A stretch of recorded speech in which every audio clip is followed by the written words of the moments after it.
Guys, this is a 10th slide related to Unit 7 FON, Introduction to Clinical Pharmacology. Let's see about the intravenous administration. Priorly, we have seen intradermal, subcutaneous, intramuscular, and these slides regarding intravenous administration. So, needle એ વેન્સની અંદર inject કરવામાં આવે છે direct IV or IV push દ્વારા અથવા તો IV infusion દ્વારા. This is the most rapid route of absorption of medication. આ વેનની અંદર જ ડાયરેક્ટલી આપણે આપીએ છીએ બ્લડ રૂટની અંદર એટલે ઇઝીલી અને જલ્દીથી રેપિડલી મેડિકેશન્સ એબ્ઝોર્બ થઈ જતી હોય છે. મેઇનલી એંગલ તો 25 ડિગ્રી જેટલું જળવાવું જોઈએ. For adults, the veins on the arms are armsની અંદર આટલી બધી veins આવેલી છે. Basilic vein, median cubital vein, dorsal veins, radial veins, cephalic veins. ફૂટની અંદર great siphonous vein, dorsal plexus. એ કોઈ પણ વેઇનની અંદર તમે IV ઇન્જેક્શન આપી શકો છો. Parts of an IV infusion set. ધારો કે પાઇન્ટ ચાલતો હોય અને પછી પાઇન્ટની અંદર પણ તમે મેડિકેશન ઇન્સર્ટ કરી અને તમે બોડીની અંદર આપી શકો છો. હવે આના પાર્ટ્સ જોઈ લઈએ. જે પાર્ટ આપણે અંદર આપણી જે વિગો IV કેન્યુલા સ્કિનની અંદર ઇન્સર્ટ કરીને નાખી હોય ત્યાં કનેક્ટર જોઈન્ટ થશે. ઓકે, જે નીડલ છે એને રિમૂવ કરી દેવાની અને કનેક્ટર જોઈન્ટ થશે. ત્યાં છે ઇન્જેક્શન સાઇટ, એ રબરવાળું પાર્ટ છે, ત્યાં તમે ઇન્જેક્શન આપી શકો છો. પછી છે આખી ટ્યુબિંગ્સ, વ્હાઇટ કલરનો જે પાર્ટ છે રોલર, ક્લેમ્પ કરવા માટે, બંધ કરવા, ચાલુ કરવા, ધીરે કરવા, એને રેગ્યુલેટર પણ કહી શકાય. પછી છે જે ફિલ્ટરવાળું પાર્ટ છે જ્યાંથી ફિલ્ટર થઈને મેડિકેશન્સ કે જે કંઈ બી સોલ્યુશન હોય ઇન્ટ્રાવેનસ ઇન્ફ્યુઝન એ આવતું હોય છે તો એ ફિલ્ટર છે. ડ્રીપ ચેમ્બર, ડ્રીપ એટલે ટપકા જે પડે એને ડ્રીપ કહેવાય. એમની અંદર ટપકા ડ્રોપ્સ પડતા હોય છે પાઇન્ટમાંથી. પછી છે એર વેન્ટેડ, એટલે તમે જ્યારે અંદર જે સ્પાઇક જે છે એની ઉપર બી કવર હોય, કવર રિમૂવ કરવાનું. એ સ્પાઇક તમે પાઇપની અંદર ભરાવો એટલે થોડું હવાનું અંદર દબાણ થવાથી ફ્લુઇડ અમુક ટાઈમે જતું નથી તો એર વેન્ટેડ છે ઓપન કરી દેવાનું એટલે એર અંદર જાય એટલે ઇઝીલી ફ્લુઇડ ઇન્સર્ટ થઈ શકે.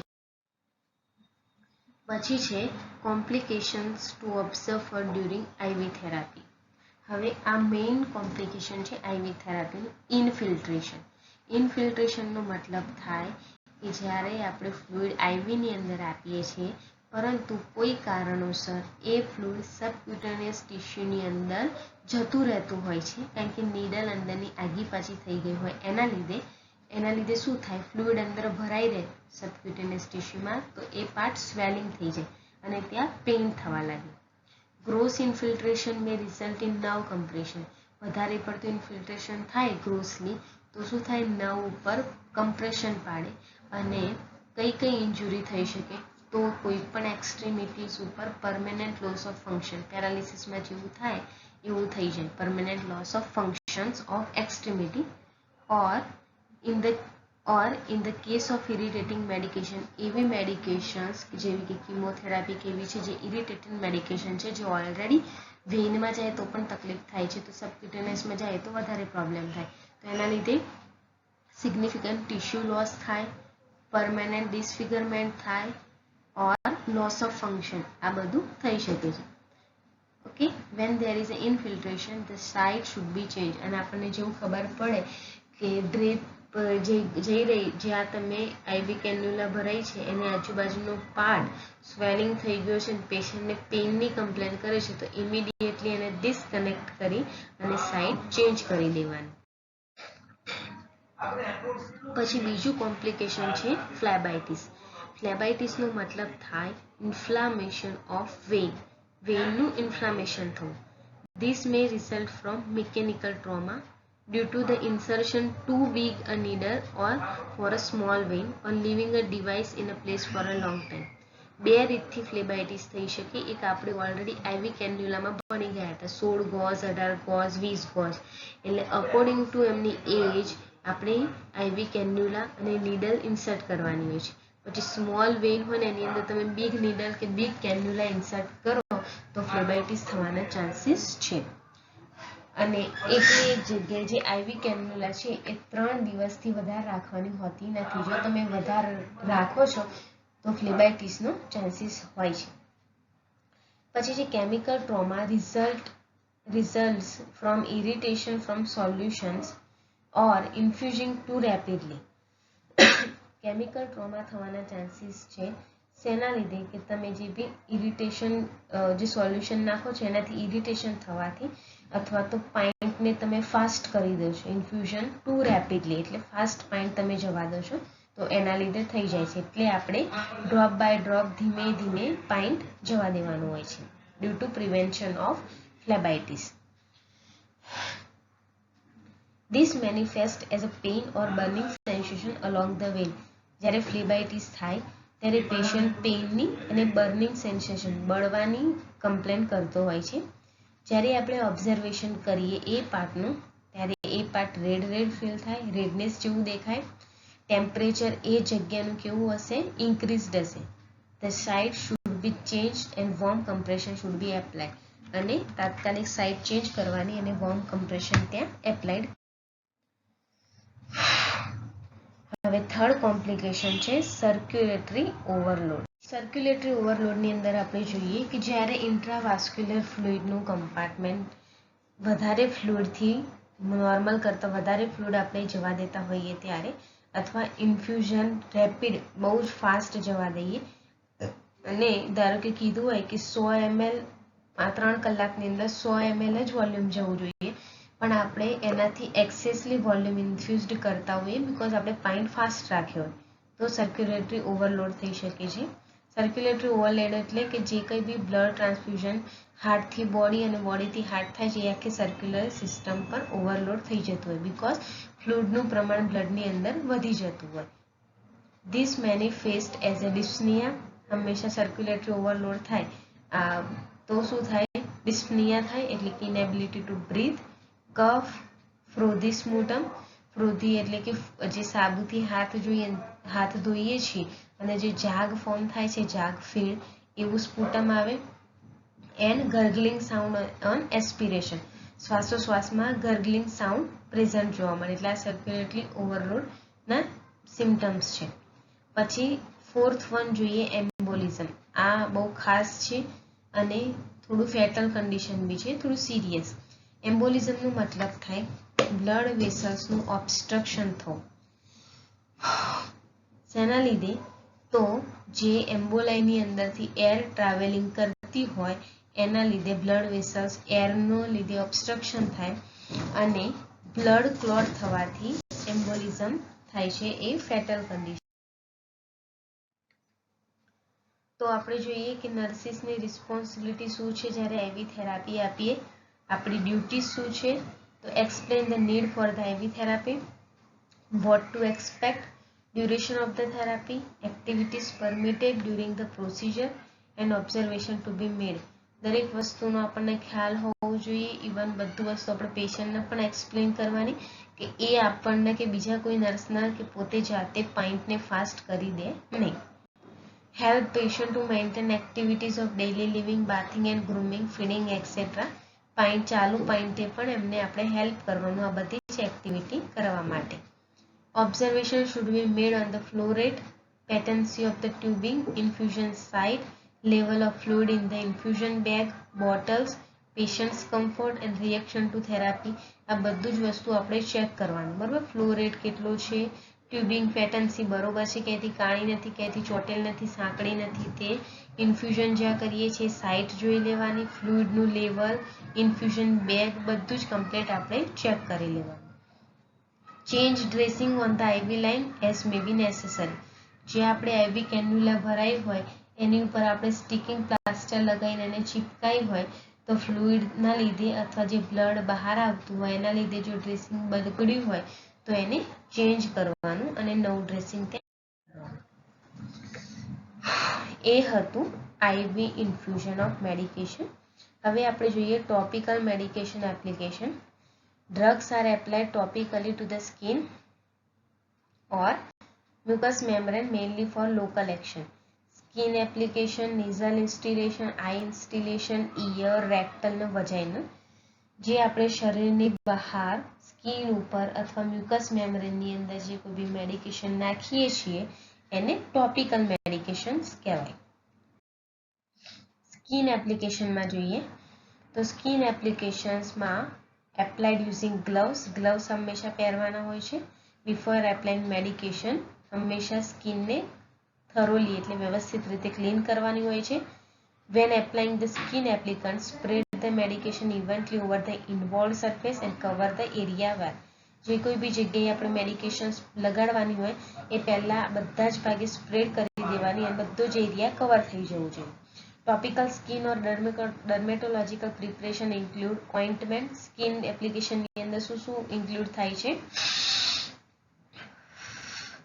પહેલું છે ointment, paste, ક્રીમ્સ, lotions, powders, સ્પ્રેઝ and patches.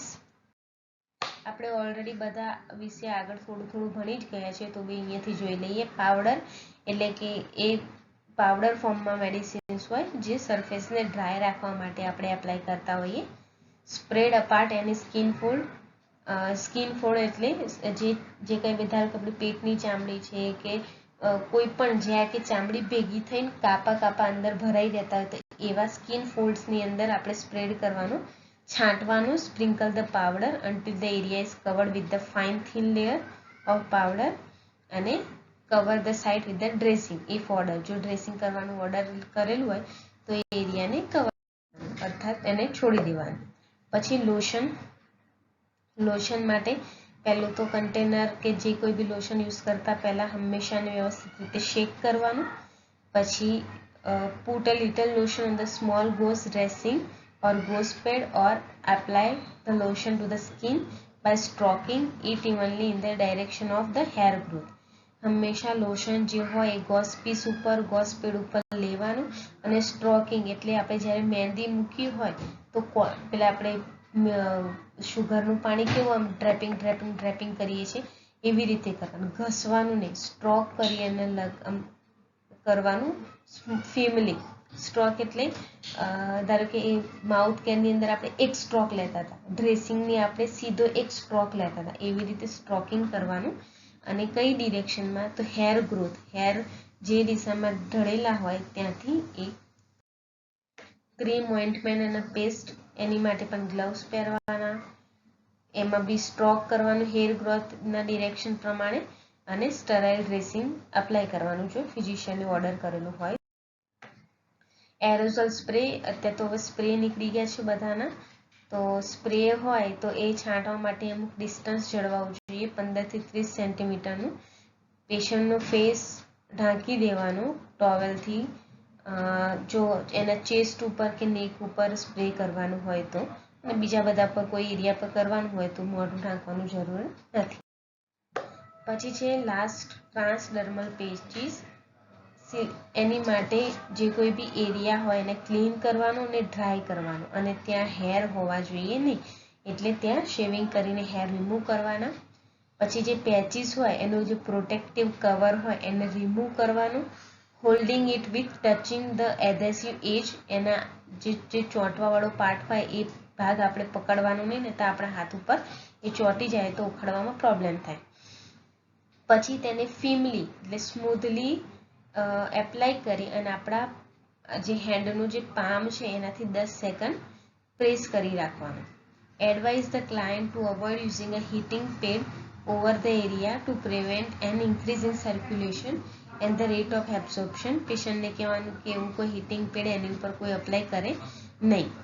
Remove the patch at the appropriate time, ધારો કે અડધો કલાક, કલાક, 24 કલાક જે કોઈ બી પણ એનો ટાઈમિંગ હોય એ ટાઈમ પછી પેચીસને રિમૂવ કરી દેવાનું. Folding the medicated side to the inside so it is covered. આવી રીતની ટ્રાન્સડર્મલ પેચીસ આવતું હોય છે હાથ ઉપર, પેટ ઉપર, બેક ઉપર, કોઈ બી જગ્યાએ તમે લગાવી શકો છો. એના લેયર હોય છે બેકિંગ લેયર જે ઇમ્પરમિએબલ મેમ્બ્રેનનું હોય, પછી એધેસિવ કન્ટેનિંગ ડ્રગ હોય જે સ્કિનનું ઉપર ચોંટતી હોય અને રિલીઝ લાઇનર જ્યાંથી ડ્રગ રિલીઝ થતી હોય. હવે જોઈએ આપણે direct application of liquid gargle. આપણે જે ગાર્ગલિંગ કરીએ છીએ, કોગળા કરીએ છીએ તે. Gargling is the act of bubbling a liquid in the mouth to reduce the sore throat થયું હોય તો કરીએ છીએ. The head is tilted back side હેડને કરવાનું છે. Allow a mouth full of liquid, મોઢાની અંદર લિક્વિડ ભરવાનું અને sit in the upper throat. પછી છે insertion of drug into the body cavity, જેવી કે સપોઝિટરી. સપોઝિટરી હંમેશા 3 જ જગ્યાએ નાખવાની આવે છે, ઇન્સર્ટ કરવાની આવે છે: રેક્ટમ, વજાઇના અને urethra. Vaginal suppository are called pessaries, યુરેથ્રલને બોગીઝ એન્ડ રેક્ટલને રેક્ટલ સપોઝિટરી. રેક્ટલ સપોઝિટરી માટે હંમેશા પેશન્ટને પોઝિશન આપવાની હોય છે, જેની અંદર પોઝિશન છે left lateral position with upper leg flexed કરવાના હોય છે. પછી બટક્સને એક્સપોઝ કરવાના, ગ્લવ્સ પહેરવાના, સપોઝિટરીને અનરેપ કરવાની. સપોઝિટરીને લુબ્રિકેટ કરવી હોય તો કરવાની, અથવા ના કરો તો પણ ચાલે, કારણ કે આપણે જે ગ્લવ્સ પહેર્યા હોય એ આપણે ફિંગરને લુબ્રિકેટ કરી શકીએ, પછી એનાથી ઇન્સર્ટ કરવાનું. પેશન્ટને એન્કરેજ કરવાનું કે તમે રિલેક્સ થાઓ અને ઊંડા શ્વાસ લો. Insert the suppository gently into the anal canal, એનસની અંદર નાખવાની હોય છે. Rounded end first along the rectal wall using the gloved index finger. અંદર પહેલા સપોઝિટરી અંદર ભરાઈ અને આપણે ઇન્ડેક્સ ફિંગરથી એને ધક્કો મારતા જવાનું હોય છે. Press the client's buttock together for a few minute. પછી એના 2 બટક્સ હોય એ બંનેને જોડે પકડી રાખવાના. Ask the client to remain in the left lateral position or supine position at least 5 minutes. 5 minute સુધી એ પોઝિશન હતી અથવા સુપાઇન પોઝિશનની અંદર રહેવા માટે. ઓકે, સપોઝિટરી જે છે એ ઇન્ડેક્સ ફિંગર વડે ગ્લવ્સ પહેરીને આપણે આગળ ધકેલતા જવાનું. Thank you.